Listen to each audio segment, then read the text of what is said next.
Emily Dickinson was a reclusive 19th century poet from Massachusetts whose work includes nearly 1,800 poems that cover countless themes, including love, death, pain, and loss. In this lesson, we're going to focus on just two of her poems and think about how they reveal her thoughts on the debate between empiricism and religion. But first, let's take a moment to define some terms. What is empiricism? According to Merriam-Webster, empiricism is the practice of relying on observation and experiment, especially in the natural sciences. Empiricists use experiments, tests, and measurements to observe and understand the world and believe that rational thought is the key to understanding. This idea is often contrasted with religion or spirituality. Whereas empirical knowledge comes from observation of the world, spiritual knowledge comes from intuition and faith. Dickinson's poetry reveals that she was knowledgeable about the tenets and practices of modern science. Some scholars argue that this shows she was enthralled by science and rejected religion. Others argue that her treatment of empiricism shows that she questioned it. Still others argue that Dickinson rejected the idea that science and religion are fundamentally different.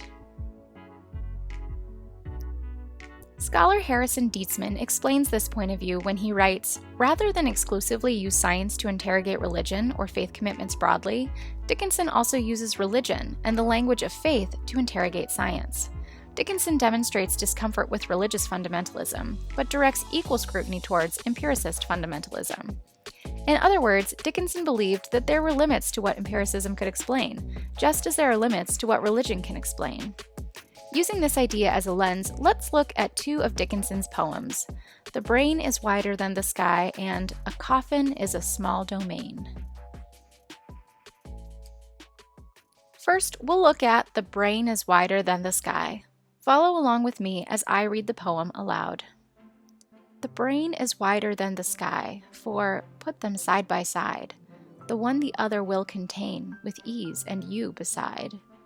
The brain is deeper than the sea, for, hold them blue to blue, the one the other will absorb, as sponges buckets do.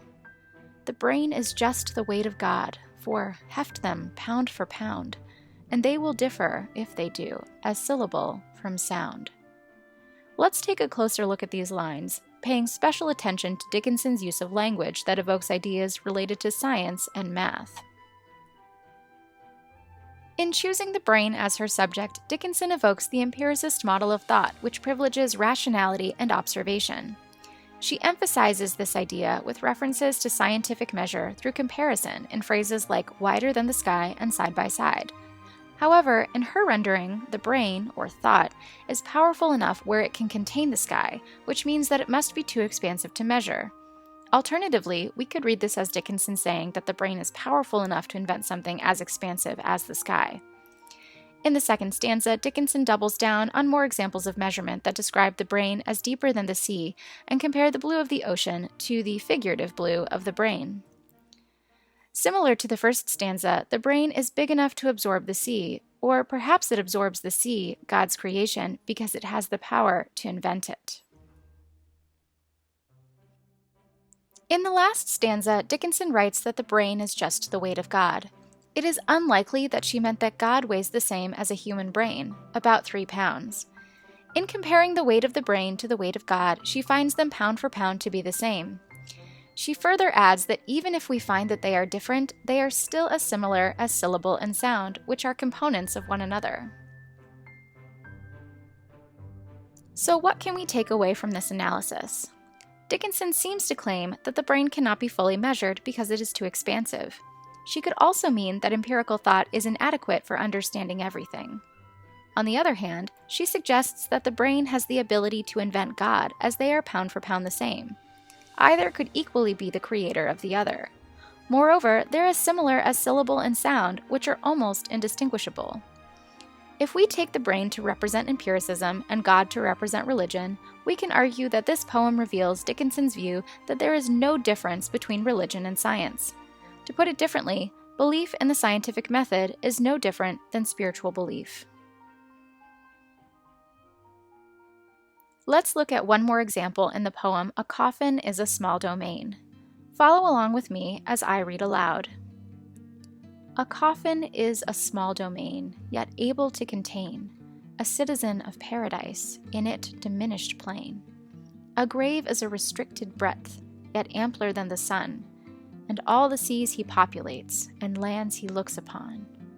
To him who on its small repose bestows a single friend, circumference without relief, or estimate, or end. Immediately striking in this poem is Dickinson's use of empiricist language, like domain, which is an area of study. She uses this language to discuss death by way of a coffin or a grave, and references heaven when she writes about a citizen of paradise.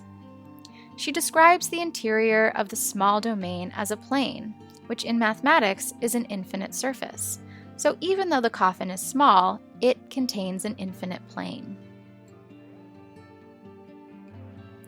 She also describes the interior of the grave as restricted, but ampler than the sun in its breadth. This is another instance of the grave containing infinite space because the light from the sun touches all manner of surfaces. Interestingly, she writes about the sun in a way that evokes biblical language. She capitalizes sun and refers to it as he, describing its purview as all the seas he populates and lands he looks upon. The sun in this instance is like God, which though omnipresent is still able to be contained in the grave. In the third stanza, Dickinson uses the idea of a circumference, which can mean the boundary of a circle in math, but elsewhere in her poetry means the heavens. The circumference contained in this grave is limitless like the heavens, for it is without estimate or end. So what can we take away from this analysis?